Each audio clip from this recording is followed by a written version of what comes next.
group of protesters. Resuming debate, the Honourable Member for Vancouver-Granville.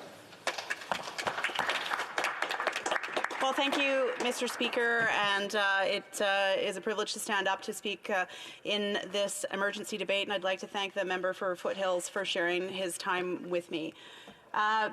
First off, I want to acknowledge the comments of the Prime Minister earlier today, and certainly acknowledge comments or other remarks from individuals in this place looking to try and find solutions to this really important question and consideration.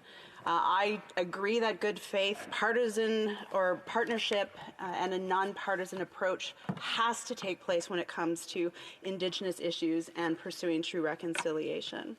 So I think about two basic questions that need to be asked. One, why are we in this situation?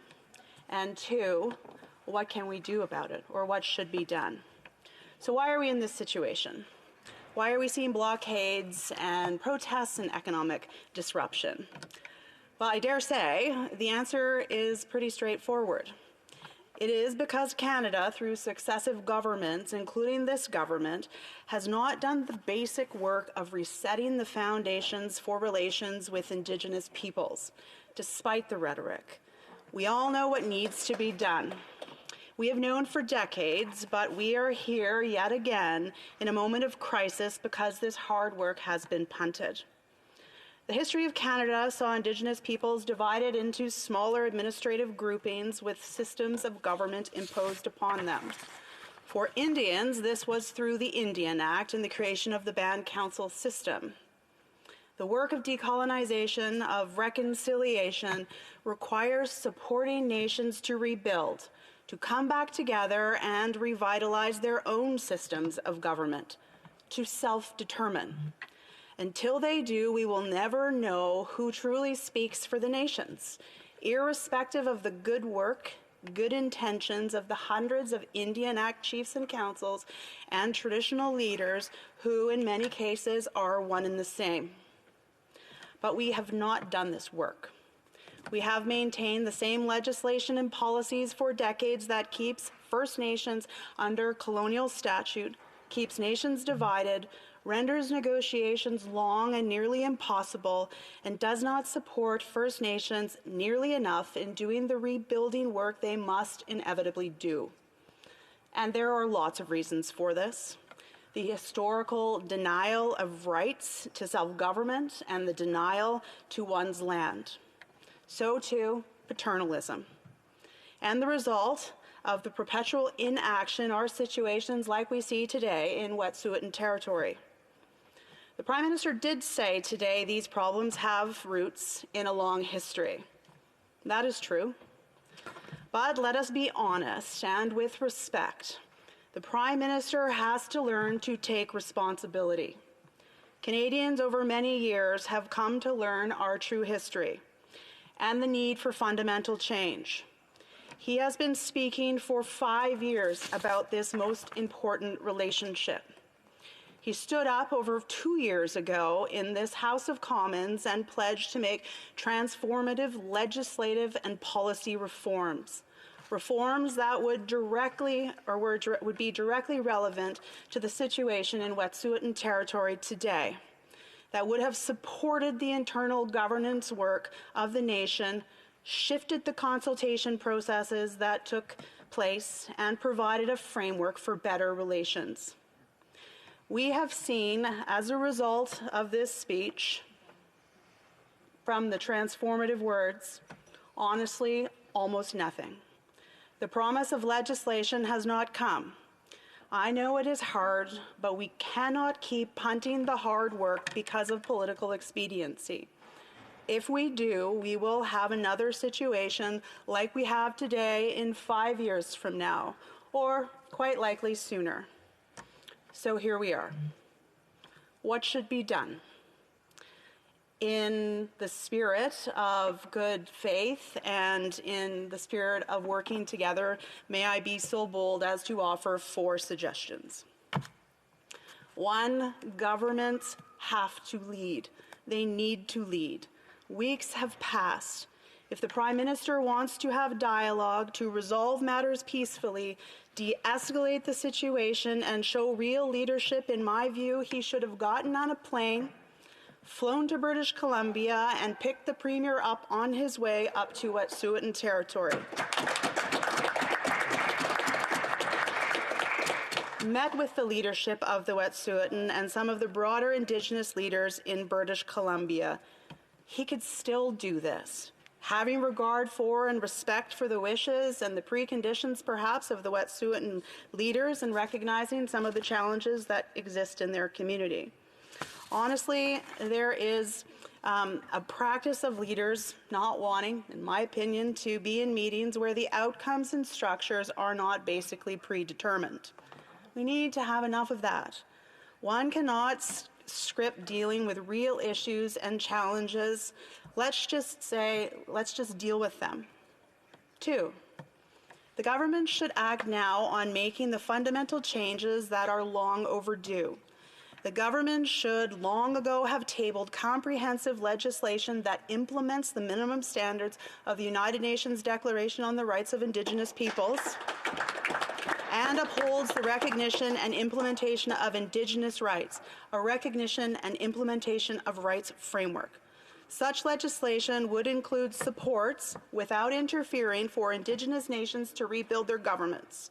It also would include pathways for moving out beyond the Indian Act. Indian Act chiefs have an important role to play in this process. Once truly self-governing, we will know with certainty who speaks for the Indigenous title and rights holders. This is important not only for Indigenous peoples to have faith in the legitimacy of their own democratic institutions. Ultimately, the people will choose and vote on their system of good governance. It is now also important for all Canadians to know. I will be frank. The government uses language like co-development and the need to do it in partnership with Indigenous peoples a lot. But a lot of the times they use that language simply as excuses to delay or justify inaction. For decades, at least since the Royal Commission on Aboriginal Peoples 25 years ago, we have known the foundational legislative change that is needed.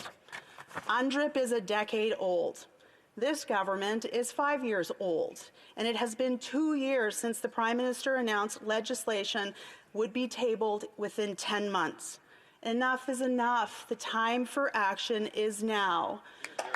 No more half measures, no more lofty rhetoric, no more setting up interminable negotiations that get nowhere very slowly over years and years. 3, I believe the government should consider a cooling off period where construction activity does not take place. That will allow everyone to step back and assess where things are at, clear the space for dialogue, and de-escalate current tensions. Whether this period is for 1 month or for a few months, it can be a benefit to all. In this time, dialogue between the Wet'suwet'en and government can take place. As well, the Wet'suwet'en, in my respectful view, need to take responsibility in such a period of time to have, in a very inclusive manner, again, the internal dialogue needed to bring clarity about how they will approach the future of this project collectively. And also, such a period of time may allow for explorations, as there has been in the past, of alternative routing for small portions of the line that can address some concerns, including, if necessary, government roles in accommodating the costs of such changes should they be adopted with broad support. 4, as a proud Indigenous person in this country, I know that Indigenous governments also need to lead. The main request I have heard, including meetings with the Prime Minister and Premier, is that the RCM police leave the area where they conducted enforcement activity. My understanding as of today is that the company and the Wet'suwet'en are both in the area and things remain currently peaceful. If the RCMP decide appropriately to leave, or as appropriate to leave, perhaps as part of the cooling off period, then I would expect Indigenous governments, including the Wet'suwet'en leadership, to take action, to look at reconciliation, to look at how they can move forward collectively. I know my time is running out, but I want to make one last observation about reconciliation and things that we've heard about reconciliation being dead. Reconciliation, in its true meaning, always involves a reckoning with our past, with taking responsibility, with changing course in real ways, with making the hard choices for our future. These are the choices that every parliamentarian in this place representing their constituents has to make for the benefit of all Canadians. This is our opportunity to finally finish the unfinished business of Confederation and enable Indigenous peoples to be self-determining, embrace the minimum standards of the United Nations Declaration, and finally ensure that Indigenous peoples have their rightful place in this amazing country. Gala Kasa.